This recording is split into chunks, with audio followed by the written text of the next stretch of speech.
There, Basil. Everything's gonna be alright. Mrs. Fairfax is just unconscious. When you're feeling up to it, we'll want to ask you a few questions. Why don't you try to get a little sleep now? Well, thank you, Mrs. Clifford. Henrietta, is it? You've been most helpful. That's about all the questions I have for right now. We'd appreciate if you could keep the guests out of the lobby for the next couple hours, or we'd like fingerprints and such. All the guests have been informed that they must not leave the premises today until they have been questioned. So, you're saying that you recently took out a large insurance policy on this diamond necklace? What are you insinuating, Lieutenant? Of course I'd show Millie a diamond necklace, especially if we're going on a long trip. But why bring it along at all? I mean, surely it must be a lot of trouble worrying about it all the time.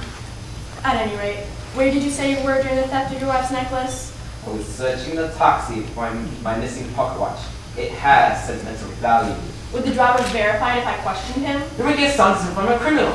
People could be a little more sensitive. I have just suffered a terrible shock and you're treating me as if I'm a crook. I'm just doing my job, Mr. Fairfax. One final question, then you can go. I understand from one of the maids, Miss White, I believe, you were once engaged to Aubrey Rochester. You both ended up in the same remote hotel in the New England countryside is quite a coincidence, don't you think? A coincidence is all it is, Lieutenant. What does that have to do with anything? Oh, probably nothing. It's just that the maid thought it significant enough to mention. What does a silly maid do? Can I go now? I think that wraps it up. Dora, I think we'll let the Fairfaxes have a little rest from the questioning for a while. Mrs. Fairfax, thank you for your time.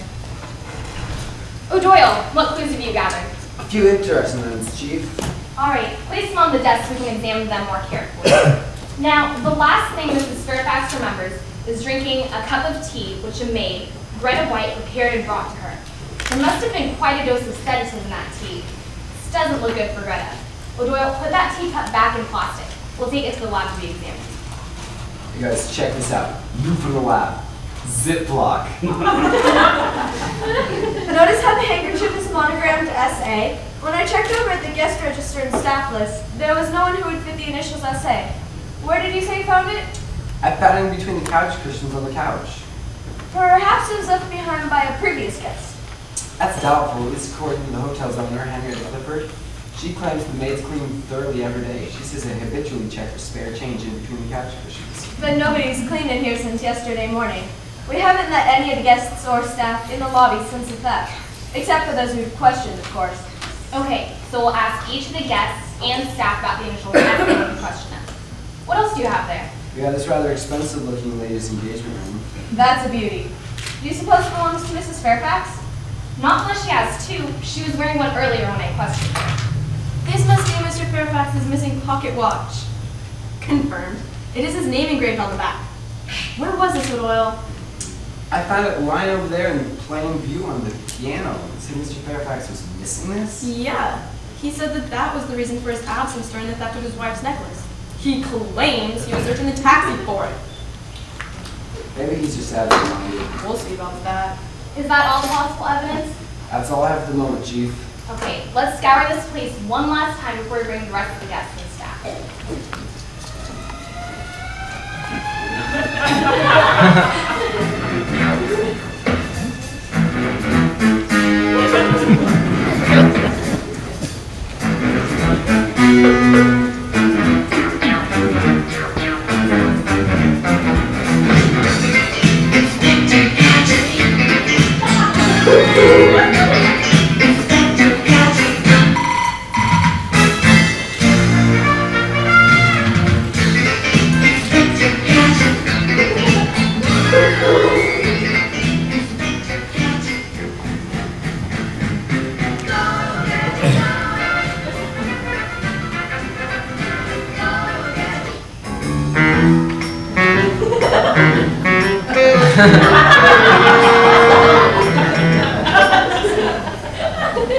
Hey, Chief! I think I found something. It's a really big shoe.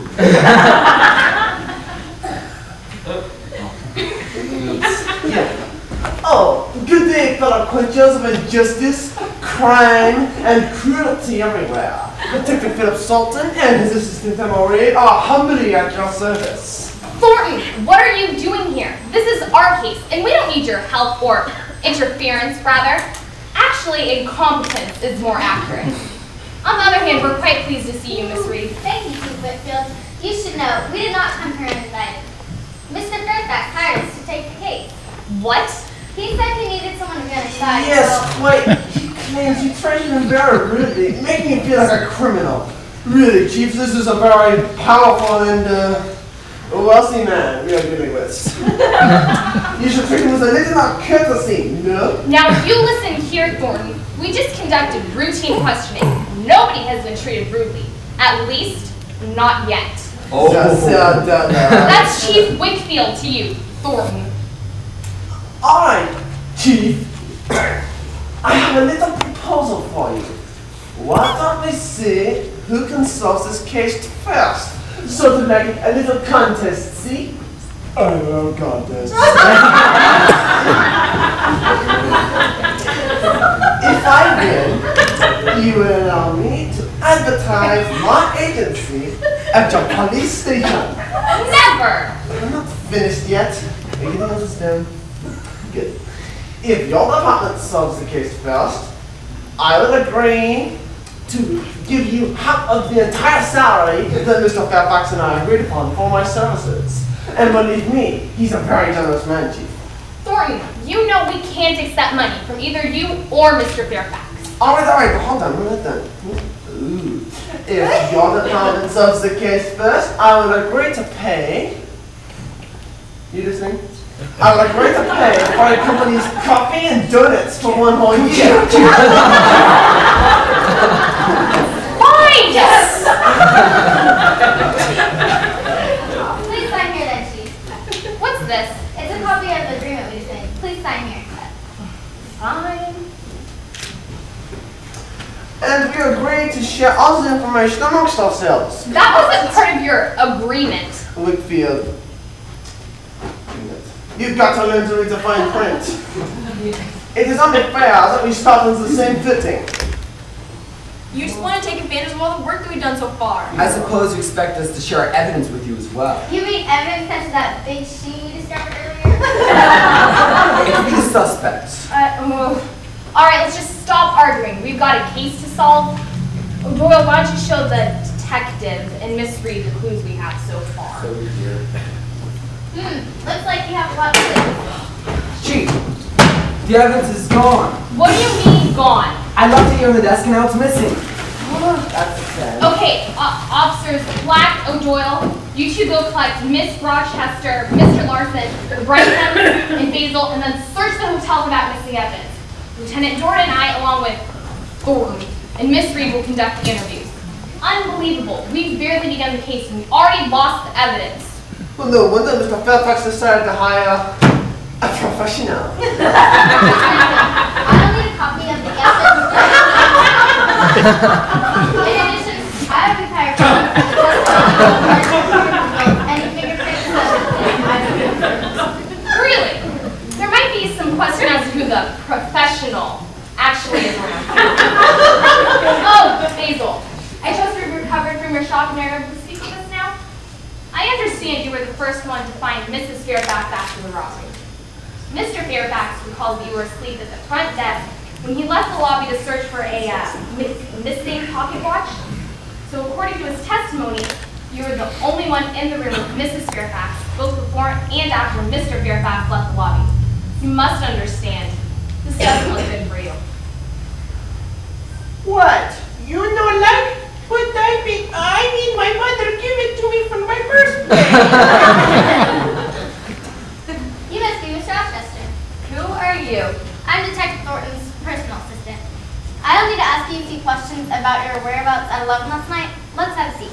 I was in bed, sleeping. I woke up when I heard all the commotion. The maids were running around and screaming that Mrs. Fairfax was dead. I understand that you had a previous connection to the Fairfaxes. I was once engaged to Eddie. Edward, if that's what you mean. I never met Blanche. But you knew of her. Of course I knew of her. Edward broke off our engagement because of her. Sounds like a bit of resentment there. Of course I was resentful then, but that was 10 years ago. How is it that you ended up at the same hotel? A mere coincidence. I'm on vacation for my secretarial position, and I happen to like the little out-of-the-way places. You might ask because it's Edward who drives that white snip all the way out here. She's obviously bored to tears. I would be surprised if she staged the whole robbery, just to relieve her boredom. I'll be sure to tell her you suggested it. Look, if you actually wanted to be helpful, you could help me find my diamond ring. It's been missing since this morning.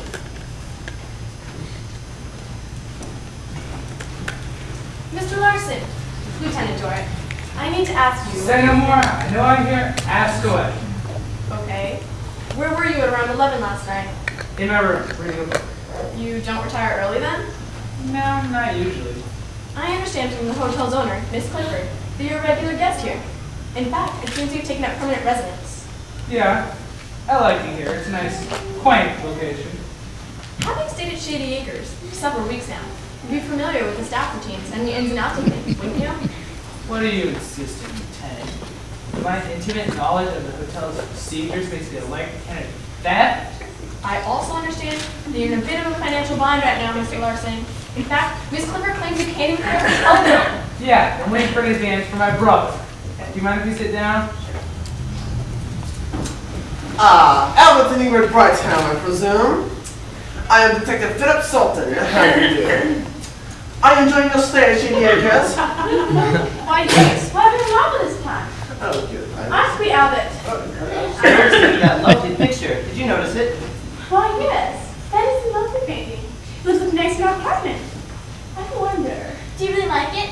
That's a portrait of my dear Aunt Judith. She used to run things around here. Excuse me, Detective. What time do you have? Well, it's 9:15. That's strange. It's 5 hours off. 5 hours off. Let me see that. You can only mean one thing. It's a London thing. Albert and Ingrid Brighttown. I pride myself on being an excellent judge of character. And between you and me, you are the least likely suspects in the entire hotel. But we must go through the motions of questioning everybody.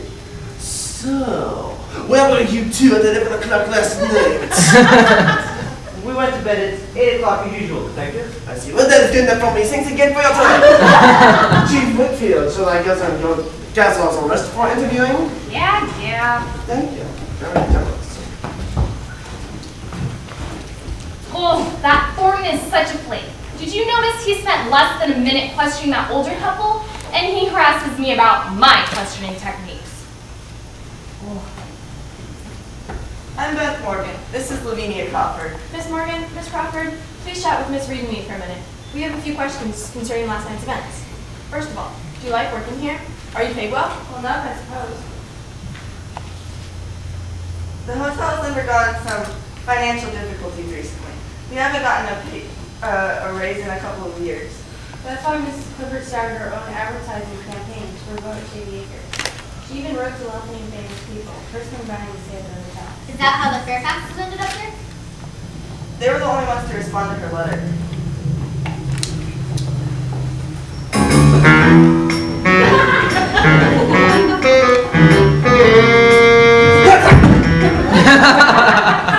Thornton! Let's interview these two together. Let's interview these two together. Well, that is very amiable of you, Whitfield. Has nothing to do with being amiable, Thornton. I've seen your interviewing skills. Oh, thank you. Miss White, LaRoche. LaRoche, do you have a first name? Stu LaRoche. Interesting. So, Miss White, Mrs. Fairfax claims that you brought her a cup of tea last night, and that's the last thing she remembers. We believe that someone slipped a strong sedative into that tea. Ma'am, by making the tea for Mrs. Fairfax, I was only following Stu's instructions. I did not instruct him to make tea for that woman. Why would I do that? She refused to eat any of my food. You left out a teacup and tea with a note instructing you to make it and bring it to Mrs. Fairfax when she returned from dinner. Your note said it was intended as a peace offering. Peace offering? I don't want a peace offering. That one was a piece of my mind. Guilty. Obviously not for the victim. I'm just saying. Stu, you deny writing that note? Strongly deny it. Miss White, do you know what happened to that note? I might have thrown it away, or it could still be in the kitchen. Okay, thanks to you both for your time. Dort, are you finished here? Yeah. Miss Reed, you have the guests and staff lists. Have we questioned everyone now? All but one guest, who has just signed his name with an X. Okay, Dorrit, go see if you can find this mysterious X character. Chief, we got these two sneaking out the back door. And we found more than our missing evidence. That's my towel! I'm sorry. What?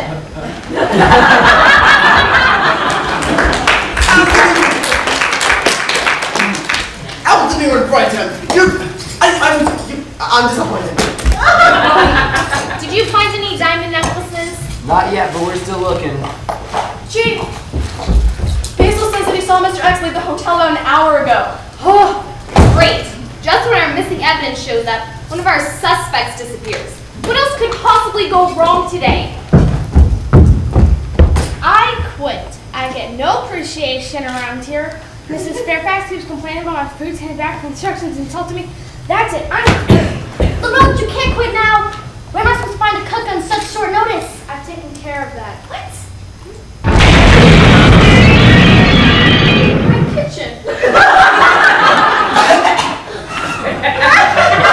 Everybody, lunch ready.